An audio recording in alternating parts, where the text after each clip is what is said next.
নমস্কাৰ বন্ধু বান্ধৱীসকল, মই ধনজিৎ কলিতা পোনপ্ৰথমে আপোনালোক সকলোকে বহুত স্বাগতম জনাইছোঁ আৰু লৈ আহিছোঁ আপোনালোকৰ মাজলৈ আজি পুনৰ গণিতৰ এটা খুবেই সুন্দৰ ক্লাছ। আশা ৰাখিছোঁ যে আপোনালোকে সকলোৱে ক্লাছটো কৰি ভাল পাব।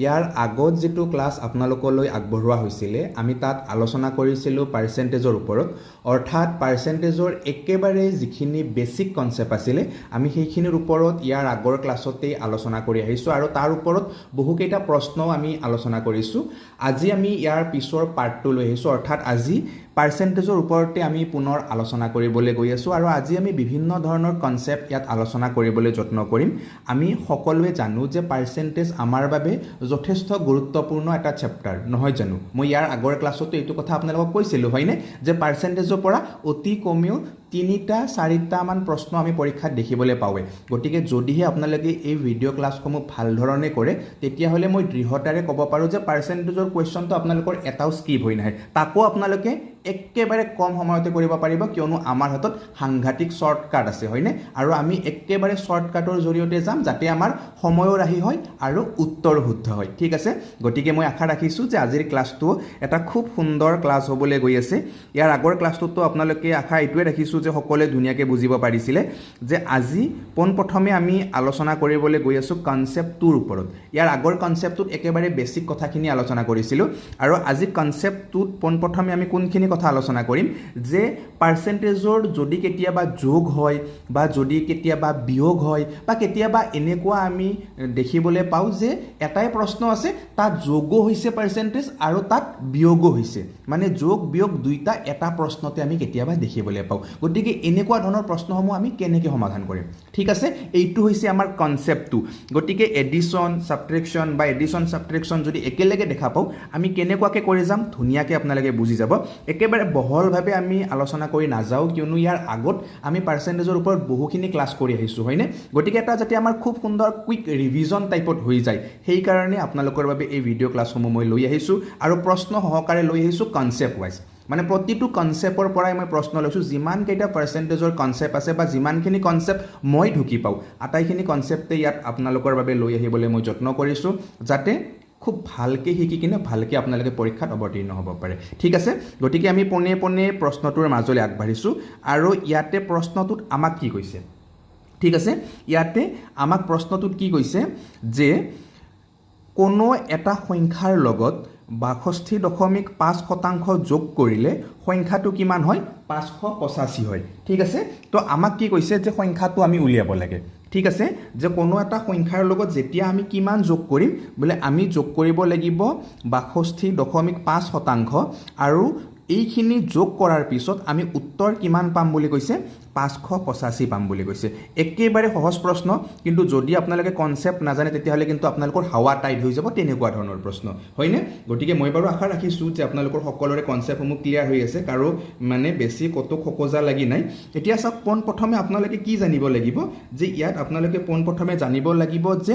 এই যিটো ৬২.৫% দিয়া আছে এই শতাংশটোক আপোনালোকে ভগ্নাংশত কেনেকুৱা ধৰণে ৰিপ্ৰেজেণ্ট কৰিব পাৰিব। ঠিক আছে, গতিকে এইটো যদি আপোনালোকে ভগ্নাংশত ধুনীয়াকৈ লৈ আহিব পাৰে তেতিয়াহ'লে মই কৈছোঁ যে আপোনালোকৰ পূৰা এনচাৰ হাতৰ মুঠিত আহি আছে। ইয়াৰ বাবে কি জানিব লগা আছিলে? আমি টেবুল জানিব লগা আছিলে, হয়নে? নিশ্চয় আপোনালোকৰ টেবুলসমূহ সকলোৰে মনত আছে যে যেতিয়া আমি কি পাওঁ যে যেতিয়া আমি 62.5% দেখিবলৈ পাম তেতিয়া তাৰ ফ্ৰেকশ্যন যিটো ভেলু, সেই ফ্ৰেকশ্যন ভেলুটো কি আছিলে? বোলে তাৰ ফ্ৰেকশ্যন ভেলুটো আছিলে আমাৰ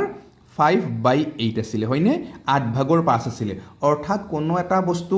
8 ভাগ কৰি 5 ভাগ লোৱা তাৰ অৰ্থ এইটোৱে যে সেই বস্তুটোৰ আমি কিমান লৈছোঁ? ৬২.৫% লৈছোঁ। আৰু এইবিলাক মই ইয়াৰ আগৰ ক্লাছত খুব ধুনীয়াকৈ আলোচনা কৰি আহিছোঁ, হয়নে? গতিকে আপোনালোকৰ নিশ্চয় সকলোৰে মনত আছে। এতিয়া চাওক, মেইন কথাটো কি হ'ল, ইয়াতে আমি গম পালোঁ ৬২.৫% তাৰ মানে হয় 8/5। এতিয়া 8টোৱে কি বুজাব আৰু 5টোৱে কি বুজাব? এইটো হৈছে আমাৰ মেইন কথা আৰু এইখিনিও চাগে আপোনালোকৰ মনত আছে, হয়নে? যে ইয়াতে 8টোৱে বুজাব ইনিচিয়েল পাৰ্টখিনি, অৰ্থাৎ ইনিচিয়েল ভেলুখিনি, আৰু 5টোৱে কি বুজাব? যিখিনি পাৰ্ট অফ পাৰ্চেণ্ট সেইখিনি বুজাব। অৰ্থাৎ ইয়াতে যিটো মূল সংখ্যাৰ কথা কৈছে, মূল সংখ্যাটো যদি 8 হয় মূল সংখ্যাটো আমি ধৰি লৈছোঁ 8 হয় তেতিয়াহ'লে মূল সংখ্যাটোৰ লগত কিমান যোগ হ'ব বুলি কৈছে 62.5% যোগ হ'ব অৰ্থাৎ মূল সংখ্যাটো যদি 8 হয় তেতিয়া তাৰ লগত 5 যোগ হ'ব ঠিক আছে যেতিয়া 8 ৰ লগত 5 যোগ হ'ব তেতিয়া আমি কিমান পাম 8 ৰ লগত 5 যোগ হ'লে আমি কিমান পাম 13 পাম এইটো হৈছে আমাৰ ৰেচিঅ' প্ৰচেছ একদম সহজে আমি ধুনীয়াকৈ পাইয়ে যাওঁ যে 62.5% তাৰ মানে 8/5 আৰু ইয়াৰে 8টোৱে বুজাব মূল ভেলুখিনি যিখিনি একেবাৰে প্ৰাৰম্ভিক মান সেইখিনি বুজাব আৰু 5টোৱে বুজাব পাৰ্ট অফ পাৰ্চেণ্টখিনি অৰ্থাৎ শতাংশৰ মানখিনি বুজাব ঠিক আছে এতিয়া মূল সংখ্যাটো যদি আমাৰ 8 আছিলে তেতিয়াহ'লে 8ত কিমান বাঢ়িলে 5 বাঢ়িলে অৰ্থাৎ মূল সংখ্যাটো 8 আছিলে তাত 5 বাঢ়িলে নতুন সংখ্যাটো কিমান হৈ গ'ল 13 হৈ গ'ল কিন্তু কুৱেশ্যনত আমাক কি কৈছে বোলে কুৱেশ্যনত আমাক কৈছে মূল সংখ্যাটো 13 নহয় ছাৰ তেতিয়াহ'লে কিমান বোলে মূল সংখ্যা আমাক ইয়াতে কৈছে কিমান 585 হয়নে এতিয়া আমি কি ক'ম বোলে ইয়াতে 13 হওক 585 হওক দুয়োটা একেই কথা মানে কেনেকৈ একেই হ'ব বোলে একেই হ'ব লাগিলে আমাৰ এইটোৱে কথা ইয়াতে হ'ব যে 13টো বা 8টো এইটো হৈছে এটা ৰেচিঅ' আৰু এইটো হৈছে তাৰ ডাইৰেক্ট ভেলুটো মানে মানটো অৰ্থাৎ 13 ৰেচিঅ' বুলি কোৱাৰ লগে লগে আমি কিমান পাম ইয়াতে 585 পাম এইটো কাৰ ভেলু পালোঁ আমি 13 ৰেচিঅ'ৰ ভেলু পালোঁ আমাক প্ৰথমে এতিয়া কি লাগিব 1 ৰেচিঅ'ৰ ভেলু লাগিব তো 1 ৰেচিঅ'ৰ ভেলু লাগিলে আমি কি কৰিব লাগিব এতিয়া বোলে 585ক আমি ধুনীয়াকৈ কিহেৰে হৰণ কৰিব লাগিব 13ৰে হৰণ কৰিব লাগিব ঠিক আছে পুৰা ক্লিয়াৰ ধুনীয়াকৈ বুজি পাইছে তো মই আশা কৰিছোঁ বাৰু ধুনীয়াকৈ আপোনালোকে সকলোৱে বুজি পাইছে গতিকে ইয়াতে 13 দুগুণ 26 13 4 গুণ কিমান হ'ব 52 হ'ব হয়নে গতিকে 4 বাৰটো ধুনীয়াকৈ ইয়াতে যাব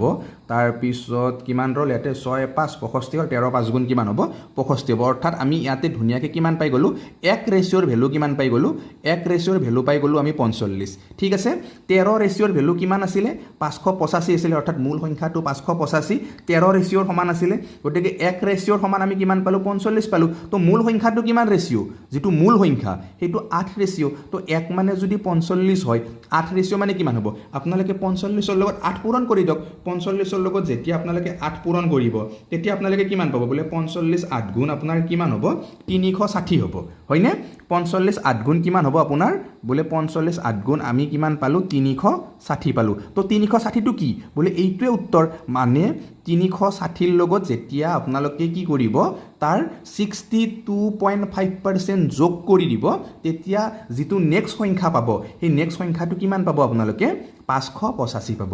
ক্লিয়াৰ নে একদম ধুনীয়াকৈ ক্লিয়াৰ হৈছেনে মই বাৰু আশা ৰাখিছোঁ এইটো যে আপোনালোকৰ সকলোৰে ধুনীয়াকৈ ক্লিয়াৰ হৈছে আৰু খুব সহজভাৱে কথাখিনি বুজাই দিবলৈ ময়ো যত্ন কৰিছোঁ যদিও বা আমি বহীত কাগজ কলমেৰে লিখি আছোঁ বা যদিও আমাৰ ডিজিটেল বৰ্ডৰ সহায়ত ক্লাছসমূহ হোৱা নাই তথাপিও বাৰু এইটোৱে আশা ৰাখিছোঁ যে আপোনালোকে বুজি পায় ক্লাছসমূহ বা ভাল পায় ক্লাছসমূহ কৰি গতিকে যদি সঁচাকৈ মানে বুজি পায় বা সঁচাকৈ যদি আপোনালোকৰ ভাল লাগে তেতিয়াহ'লে যিসকল আপোনালোকৰ বন্ধু বান্ধৱী আছে যিসকলে চিৰিয়াছলি গণিতৰ মানে অনুশীলন কৰি আছে তেওঁলোকলৈ আপোনালোকে ভিডিঅ'সমূহ শ্বেয়াৰ কৰিব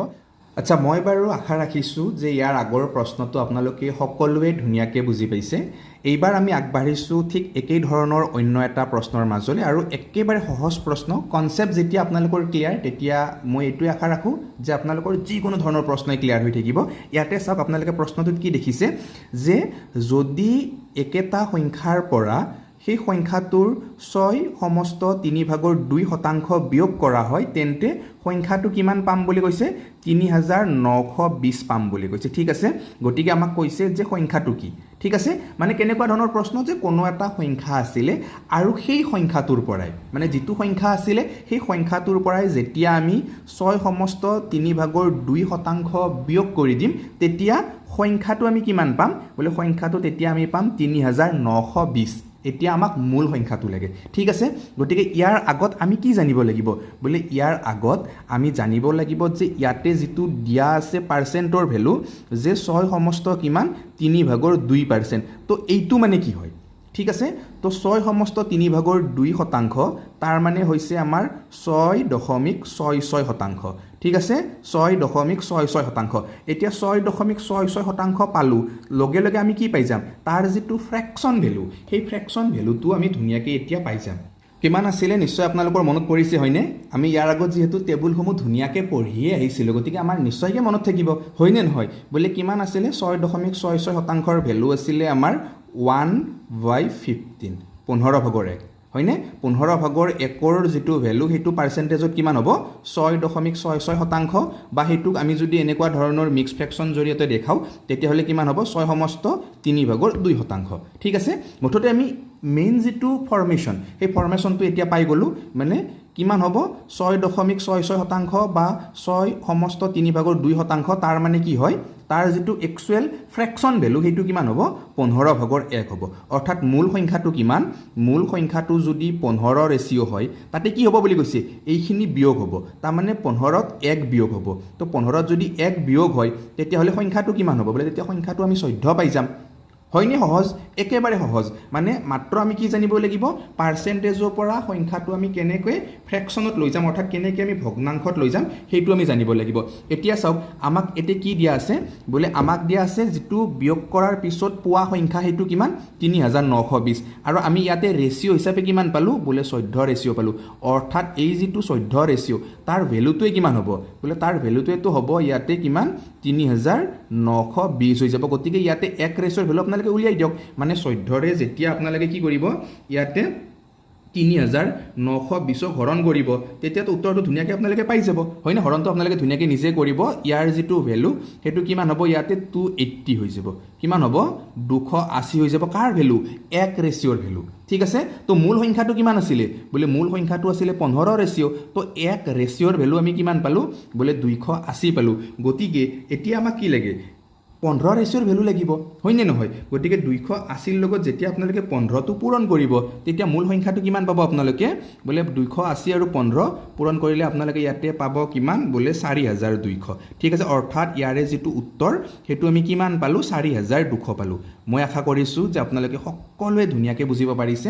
যথেষ্ট সহজ কনসেপ্ট হয় মাত্ৰ কি জানিব লাগিব পাৰ্চেন্টেজৰ পৰা আপোনালোকে ফ্ৰেকশনত নিয়া প্ৰসেসটো জানিব লাগিব বা এই টেবুল যদি আপোনালোকৰ মনত আছে তেতিয়াহলে তো বাৰু কথাই নাই হয়নে গতিকে এতিয়া আপোনালোকে তাৰ পিছৰ প্ৰশ্নটো চাব তাৰ আগত বাৰু মই আপোনালোক সকলোকে অন্য এটা কথা জনাব বিচাৰিছো যে আপুনি বাৰু কেতিয়াবা এনেকে ভাবে নেকি যে গণিতত সঁচাকৈ বহুত বেছি দুৰ্বল বা গণিতৰ বাবেহে আপোনালোকৰ বাৰে বাৰে পৰীক্ষাত বিফল হ'ব লগা হয় ঠিক এনেকে ভাবে নেকি বা কেতিয়াবা এনেকুৱা অনুভৱ কৰে নে যে যদি আপোনাক গণিতৰ কোনোবাই খুব ভালকে গাইড কৰে তেতিয়াহলে নিশ্চয়কৈ আপোনাৰ গণিতখিনি খুব বেছি ডেভেলপ হ'ব ভাবে নে এনেকে যদি ভাবে তেতিয়া আপোনালোকৰ বাবে এটা খুব ভাল খবৰ যে জ্ঞানজ্যোতি ইউটিউব চেনেলৰ ঔৰসতে জন্ম হোৱা এটা জ্ঞানজ্যোতি কোচিং সেন্টাৰ বা কোচিং গ্ৰুপ য'ত বৰ্তমান এই আগন্তুক পৰীক্ষাটোৰ বাবে ক্লাছসমূহ হৈ আছে তাত নিউমেৰিকেল এৰিথমেটিক জ্যামিতি সকলোসমূহ টপিকৰ ওপৰতে খুব সুন্দৰকৈ ক্লাছসমূহ হৈ আছে অতি কমেও তাত 50 টাতকৈও অধিক ভিডিঅ' ক্লাছ আপোনালোকে দেখিবলৈ পাব য'ত একেবাৰে বেসিকৰ পৰা এডভান্স পৰ্যায়লৈকে গ্ৰেড 3 পৰা গ্ৰেড 3 মানে 4 লৈকে সকলোখিনি তাত সীমাবদ্ধ কৰি কিনে খুব ধুনিয়াকৈ ক্লাছসমূহ আগবঢ়োৱা হৈছে গতিকে যদি আপোনালোকে বিচাৰে যে জ্ঞানজ্যোতি কোচিং গ্ৰুপৰ সৈতে জড়িত হৈ গণিতসমূহ শিকি লম তেতিয়াহলে আপোনালোকে সকলোৱে যোগাযোগ কৰিব পাৰে তো ইয়াতে জ্ঞানজ্যোতি কোচিং গ্ৰুপৰ যোগাযোগ নম্বৰটো দি দিয়া হৈছে বহুত বেছি ফিসও নহয় গোটেই কোৰ্সটোৰ বাবে মাত্ৰ আপোনালোকে 499 টকা পেমেন্ট কৰিব লাগিব তাৰ পিছত আপোনালোকক সেই ক্লাছৰ গ্ৰুপত ইনক্লুড কৰি দিয়া হ'ব আৰু ক্লাছসমূহ আপোনালোকক দি দিয়া হ'ব ঠিক আছে গতিকে যদি আপোনালোকে ভাবে বা যদি আপোনালোকে বিচাৰে যে জ্ঞানজ্যোতি কোচিং গ্ৰুপৰ সৈতে জড়িত হৈ অকমান গণিতখিনি ভালকে শিকি লওক তেতিয়াহলে সকলোকে জ্ঞানজ্যোতি কোচিং গ্ৰুপত জয়েন হ'বলৈ মোৰ ফালৰ পৰা আহ্বান জনাইছো আৰু এতিয়া আমি পোনে পোনে আগবাঢ়িছো তাৰ পিছৰ প্ৰশ্নটোৰ মাজলৈ সেই একেটা কনসেপ্টৰ পৰা পুনৰ আপোনালোকৰ মাজলৈ আকৌ প্ৰশ্ন লৈ আহিছো ইয়াতে কি হৈছে আপোনালোকে ধুনিয়াকৈ চাব যে দুটা সংখ্যা তৃতীয় সংখ্যাটোতকে কি বুলি কৈছে 20% আৰু 25% বেছি বুলি কৈছে দুটা সংখ্যা আছে আৰু সেই সংখ্যা দুটা কি হৈছে 3 নম্বৰ যেটো সংখ্যা 3 নম্বৰ সংখ্যাটোতকে কিমান বুলি কৈছে ক্ৰমে 20% আৰু 25% বেছি এতিয়া আমাক প্ৰশ্ন কৰিছে কি যে প্ৰথম যেটো সংখ্যা সেই প্ৰথম সংখ্যাটো দ্বিতীয় সংখ্যাটোৰ কিমান শতাংশ হ'ব অকমান কনসেপ্ট আছে দিয়ক ইয়াতে আপোনালোকে কনসেপ্টখিনি কিন্তু ধুনিয়াকৈ জানিব লাগিব ঠিক আছে গতিকে এতিয়া আপোনালোকে ধুনিয়াকৈ প্ৰথমে বুজিব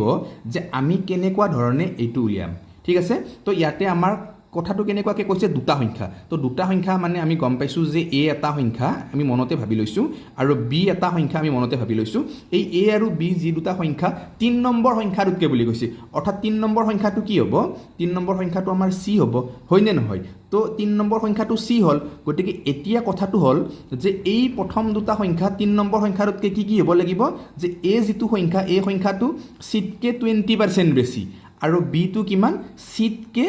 25% বেছি গতিকে এইখিনি আমি ধুনীয়াকৈ এতিয়া উলিয়াব লাগিব কেনেকৈ উলিয়াম বোলে 20% তো 20% মানে কি হয় বোলে 20% মানে আমি সকলোৱে জানো যে কিমান হ'ব 5/1 হ'ব ইয়াৰ ভেলুটো মানে 3 নম্বৰ সংখ্যাটো যদি 5 হয় তেতিয়াহ'লে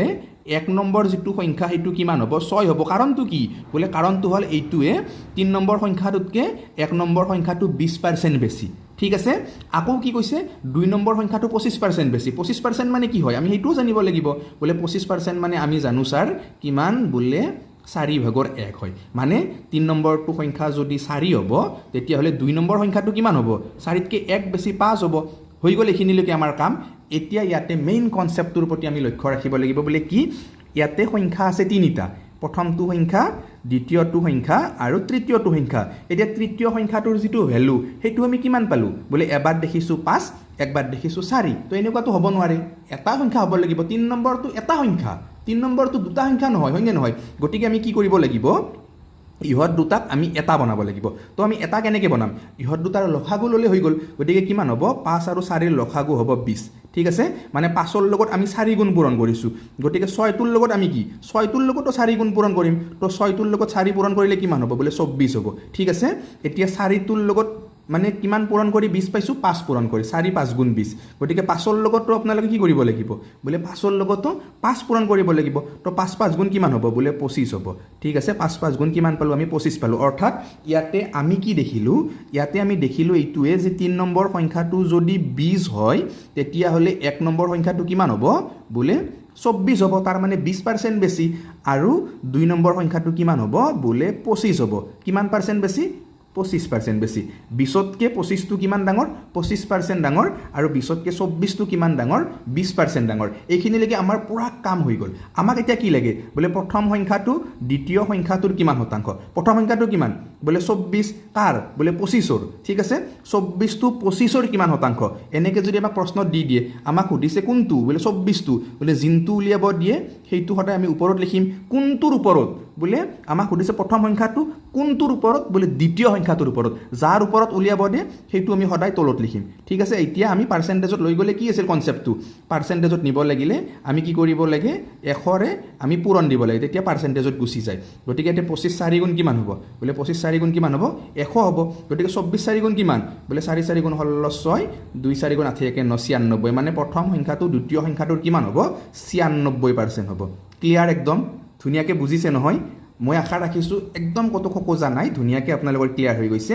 এতিয়া তাৰ পিছৰ প্ৰশ্নটো চাব একদম ধুনীয়া ধুনীয়া প্ৰশ্নসমূহ একেবাৰে কোৱালিটি থকা প্ৰশ্নসমূহ আপোনালোকৰ মাজলৈ লৈ আহিছোঁ যাতে এনেকুৱা ধৰণৰ প্ৰশ্ন আপোনালোকে দেখিবলৈ পায় ইয়াত বাৰু মোৰ উপাধিটোৱে দি দিছোঁ যে মিষ্টাৰ কলিতাৰ মজুৰি 50% বৃদ্ধি কৰা হৈছিল ঠিক আছে মানে মিষ্টাৰ কলিতাই কিবা এটা কাম কৰে আৰু তেওঁৰ যিটো চেলাৰী সেই চেলাৰীটো কিমান বৃদ্ধি কৰা হৈছে 50% বৃদ্ধি কৰি দিয়া হৈছিল আকৌ কি হ'ল যিখিনি বৃদ্ধি হৈ গ'ল সেই বৃদ্ধি হোৱাৰ পিছত আকৌ 50% তেওঁক চেলাৰী কমাই দিয়া হৈছে এতিয়া কথা হ'ল যে মিষ্টাৰ কলিতাৰ যিটো লাভ বা লোকচান হ'ল সেই লাভ বা লোকচানৰ ইয়াতে ডাইৰেক্ট লোকচান বুলি দিছে বাৰু তো মিষ্টাৰ কলিতাৰ চাগে লোকচান হ'ল ইয়াতে সেই লোকচানৰ যিটো শতাংশ সেইটো কিমান হ'ল আমি উলিয়াব লাগে ঠিক আছে প্ৰশ্নটো বুজি পাইছে নহয় পোনপ্ৰথমে আমি ভালকৈ প্ৰশ্নটো বুজিব লাগিব তাৰপিছত আমাৰ একো নালাগে আৰু ঠিক আছে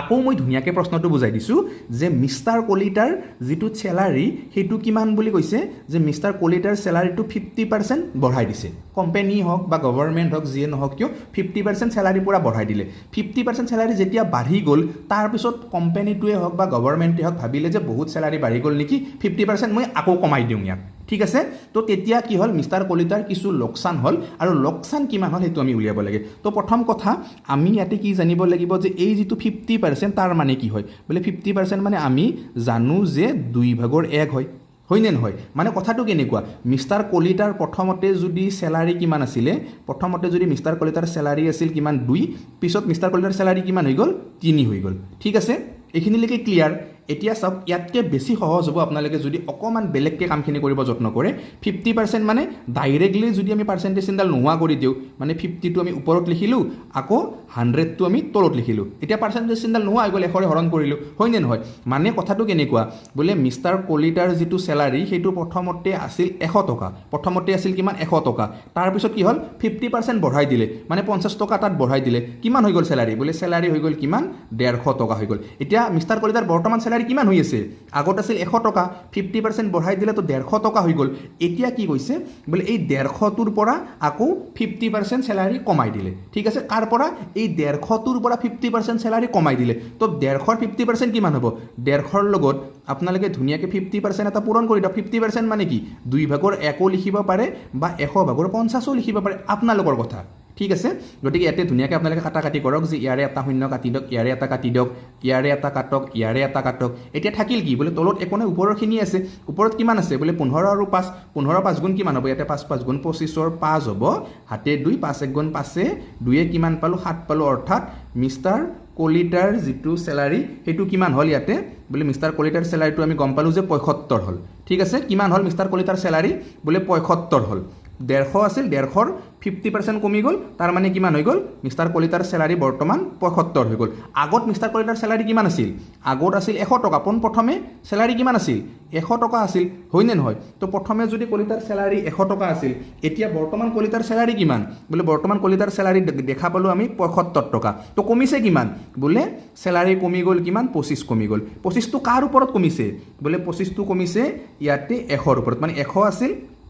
75 হ'ল হয়নে নহয় তো 100 আছিল 75 হ'ল 25 কমি গ'ল কাৰ ওপৰত 100ৰ ওপৰত গতিকে ধুনীয়াকৈ আপোনালোকে চাওক বোলে ইয়াতে কিমান 100 ভাগৰ 25 হ'ল আৰু পাৰ্চেণ্টেজত নিব লাগিলে 100% পূৰণ কৰিব লাগে 100 কাটা গ'ল কিমান পাৰ্চেণ্ট মিষ্টাৰ কলিতাৰ চেলাৰী কমি গ'ল বোলে 25% চেলাৰী মিষ্টাৰ কলিতাৰ কমি গ'ল আগতকৈ এনচাৰ পাই গ'লোঁ ভাল লাগিছেনে খুব ধুনীয়া প্ৰশ্ন বাৰু খুব ধুনীয়া কোৱালিটি আছে প্ৰশ্নসমূহত মাত্ৰ আমি প্ৰশ্নটো বুজিব লাগে লগে লগে উত্তৰটো আমি পাই যাওঁ মানে পাৰ্চেণ্টেজ সঁচাকৈ ভাল লগা এটা চেপ্টাৰ অকণমান বুজি পালে আমাক আৰু কোনেও ৰাখিব নোৱাৰে মজাকৈ কৰিব পাৰোঁ একেইটা ধৰণৰ কনচেপ্টৰ পৰা আকৌ ইয়াতে এটা প্ৰশ্ন লৈছোঁ ঠিক কেনেকুৱা জানেনে এইটো মানে হ্ৰাস বৃদ্ধিৰ কনচেপ্টতে আছে বাৰু ইয়াতে কথাটো কৈছে যে যদি এৰ দৰমহা বিৰ দৰমহাতকৈ 16.66% বেছি হয় তেনেহ'লে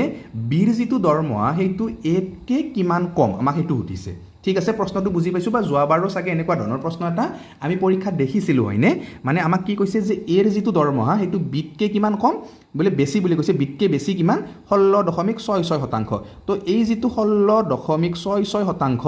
ইয়াৰ ফ্ৰেকশ্যন ভেলুটো কিমান এইটো আমি প্ৰথমে জানিব লাগিব তো ইয়াৰ ফ্ৰেকশ্যন ভেলুটো কিমান হ'ব বোলে 16.66% মানেতো আমি ধুনীয়াকৈ জানো কিমান বোলে 6 ভাগৰ 1 হয়নে নহয় মানে যেতিয়া আমি কি কৰিম একক 6ৰে হৰণ কৰি দিম তেতিয়া আমি কিমান পাই যাম ধুনীয়াকৈ 16.66% পাই যাম মানে ফ্ৰেকশ্যন ভেলুটো ঠিক আছে মানে কোনোবা এটা সংখ্যা 6 ভাগ কৰি 1 ভাগ লোৱা অৰ্থাৎ আমি এনেকৈ ক'ব পাৰোঁ যে 16.66% লোৱা ঠিক আছে বস্তুটো বুজি পাইছে আপোনালোকে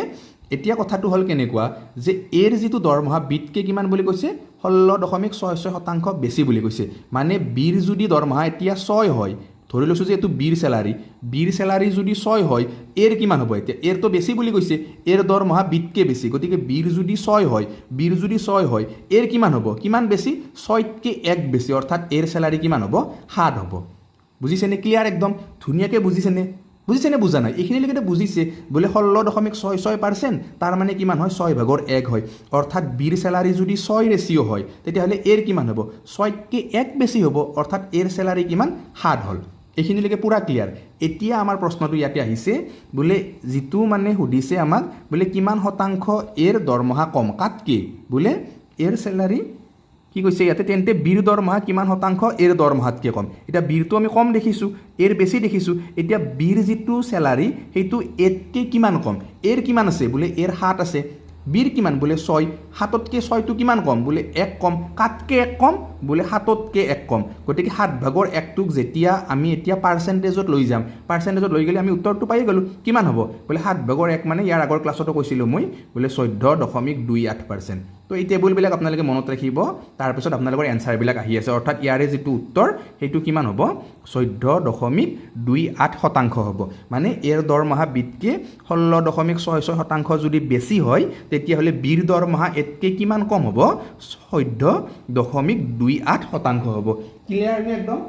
ধুনীয়াকৈ বুজি পাইছেনে সকলোৱে মই বাৰু আশা ৰাখিছোঁ ধুনীয়াকৈ বুজি পাইছে আকৌ এটা প্ৰশ্ন লৈছোঁ বাৰু এই কনচেপ্টটোৰ পৰাই তাৰ পিছত বাৰু আমি বেলেগ কনচেপ্টৰ ফালে যাম মানে আজিৰ ক্লাছটোত বাৰু বেলেগ কনচেপ্ট আলোচনা নকৰোঁ যিহেতু বহুকেইটা প্ৰশ্ন আমি আলোচনা কৰিলোঁ ইয়াৰ পৰৱৰ্তী ক্লাছটোত আমি সেই বেলেগ কনচেপ্টসমূহ ধুনীয়াকৈ আলোচনা কৰি যাম এইবাৰ এই প্ৰশ্নটো একচুৱেলি মই কৰোঁ নে আপোনালোকলৈ হোমৱৰ্ক হিচাপে দি দিওঁ হোমৱৰ্ক হিচাপে দি দিওঁ বেছি ভাল লাগিব গতিকে ইয়াতে আপোনালোকে সকলোৱে চাব এইটো বাৰু মই আপোনালোকৰ বাবে কি কৰিলোঁ হোমৱৰ্ক হিচাপে দি দিলোঁ নিজে কৰাৰ বাবে দি দিলোঁ সকলোৱে ধুনীয়াকৈ কৰিব আৰু শুদ্ধ উত্তৰটো কিন্তু আপোনালোকে সকলোৱে কমেণ্টত জনাব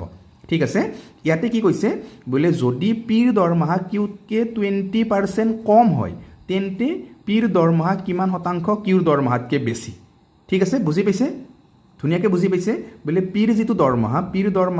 কিউৰ দৰমহাতকৈ কিমান বুলি কৈছে 20% কম কাতকৈ কম কিউৰ দৰমহাতকৈ পিৰ কম ঠিক আছে এতিয়া আমাক কথাটো হ'ল যে পিৰ যিটো দৰমহা সেইটো কিউৰ দৰমহাত কিমান বেছি হ'ব মানে পিতকৈ কিউৰ কিমান বেছি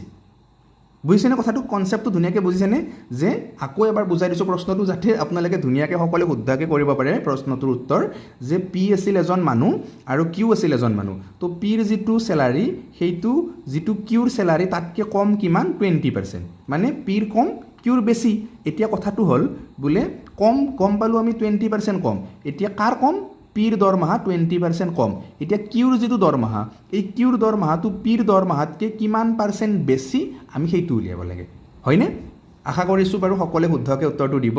বাকী আজি বাৰু আমি ইয়াৰ ক্লাছটো দীঘলীয়া নকৰোঁ ইয়াৰ পৰৱৰ্তী ক্লাছত আমি খুব ধুনীয়া আকৌ কনচেপ্টসমূহ লৈ আহিম যেনে ইয়াৰ পিছত আপোনালোকে যদি চাই দেখিবলৈ পাব ইয়াতে এইটো প্ৰাইজ এণ্ড কনজাম্পশ্যনৰ কনচেপ্ট লগোৱা হৈছে বা তাৰ পিছত এক্সামৰ কনচেপ্ট আছে পপুলেশ্যনৰ কনচেপ্ট আছে ইলেকশ্যনৰ কনচেপ্ট আছে তো বিভিন্ন ধৰণৰ পাৰ্চেণ্টেজৰ কনচেপ্ট আছে গোটেইখিনি ধুনীয়াকৈ কৰি যাম